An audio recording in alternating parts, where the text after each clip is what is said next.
Hi guys, कशा आहात तुम्ही? आता मी पार्लरवरून घरी आली आणि म्हणजे माझा श्रावण चालू झाला आहे, म्हणून मी आज वटाण्याची भाजी करणार आणि या लोकांना मच्छी करणार. वटाणे बॉईल करायला ठेवलं मीने. हे बघा, बटाटा आणि वटाणा आहे, बॉईल करायला ठेवलं आणि आज म्हटलं वटाण्याची भाजी करूया. ही रेसिपी आहे हिरवे वटाण्याची भाजी. बघूया कसं करतो. त्याच्यासाठी मी काय काय घेतले ते पण तुम्हाला दाखवते. हे बघा, एक टमाटर घेतले, एक टॅमॅटोवर, एक कांदा बारीक कापून घेतला, तेजपत्ता घेतला, लाल मिरच्या घेतल्या आणि काळी मिरी आणि 2 लवंगा घेतला, काळी मिरी घेतली आणि वेलची.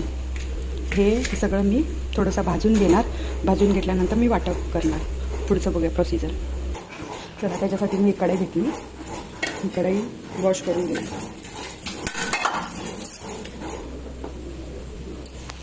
आज पाऊस पण भरपूर आहे, नको तेव्हा भरपूर पाऊस होतो.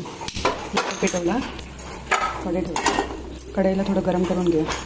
तोपर्यंत थोडेसे वटाणे शिजले, तोपर्यंत मी भाजून घेते. बघूया. कमेंट करून सांगा कोण कोण श्रावणमध्ये खात नाही. तिथे गोव्याला तर काय लोक गोव्याला हे खातात, मच्छी खातात. तिथे तर गोव्याला मच्छी खातात, पण चिकन खात नाही. आमच्या मुंबईला तर नाही, मच्छी पण नाही खात, चिकन पण नाही खात. श्रावण त्यापर्यंत भाजून घेऊया. वटाणे आता शिजले चांगलेसे. बंद करूया याला. हे बघा, लसूण पण थोडं टाकलं, 4-5 पाकळ्या आणि अद्रक. खोबरं मी जास्त यूज नाही करत, म्हणून थोडंसंच खोबरं घेतलं. त्याच्यामध्ये थोडीशी कोथिंबीर आणि हे सगळं आता आपण वाटून घेऊया. तुम्हाला जितकं हवं तितकं घेऊ शकतात. मला एकटीला पुरती बनवते मी, कारण की मच्छी बनवली मी. बघा, हे लोक खातात, पण मी खात नाही ना. माझं एकट्या पुरती राहिलं तर मग ते सकाळी टिफिनला बनवते. चला बघूया वाटून. हे बघा कसं झालं. आता आपण ह्याच्यामध्ये थोडंसं पाणी ओतून घेऊया. थोडंसं पाणी ओतून घेतलं. जास्त पातळ पण नाही, जास्त जाड पण नाही. बघा करून. हे बघा, मस्त बारीक झाले, म्हणजे खाताना पण दाताला म्हणजे असं कचकच नाही लागली. मस्त झालं बारीक. हे बघा, कांदा घेतला आणि एक टॅमॅटो, एक कांदा, तेजपत्ता. आणि मी जेव्हा वाटप करत होती ना, या वाटपमध्ये मी सगळंच टाकलं, गरम मसाला पण टाकला. एकदम वाटप करून घेतलं. तर तुम्हाला वेगळं वेगळं हवं आहे तर तुम्ही वेगळं वेगळं करू शकता, पण एकदम केलं तर चांगलं आहे. आता आपण करूया.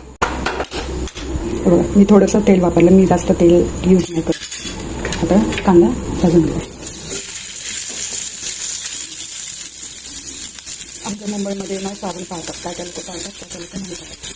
पण प्रॉपर पाळतात. पण इथे गोव्यामध्ये जास्त कोण अंडे पाळत नाही.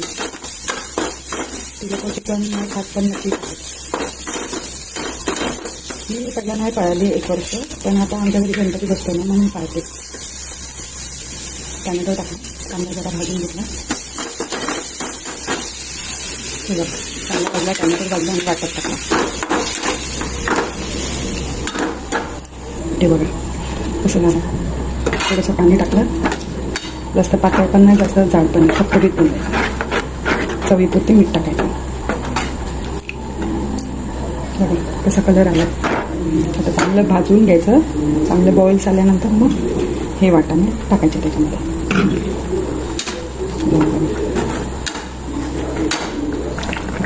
आता हे वाटाणे टाकायचं.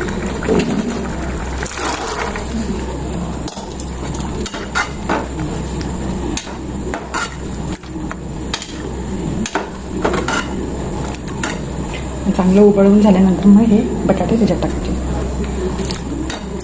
त्याच्यानंतर थोडीशी वरून कोथिंबीर टाकायची. बघूया आपण. चला,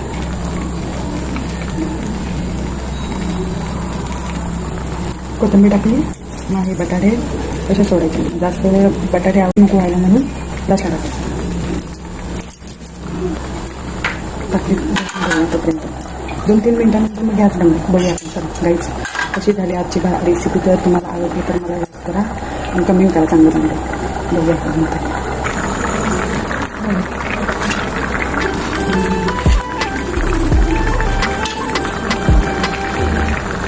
गाईज, भाजी 1 नंबर भाजी झाली. तुम्ही पण टेस्ट करा. भाजी बनवली. तुम्ही पण एकदा ना ट्राय करून बघा, मस्त झाली भाजी. कारण की मी एकच चपाती आणि ती भाजी बघू मस्त लागली.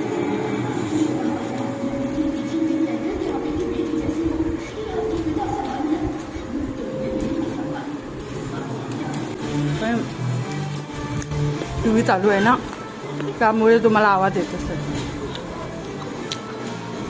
मच्छी खातात आहे, मी व्हेज. जर तुम्हाला माझी रेसिपी आवडली तर लाईक करा, शेअर करा, सबस्क्राईब करा, चांगले चांगले कमेंट्स करा की मी अजून तुमच्यासाठी चांगले चांगले बनवते. बाय.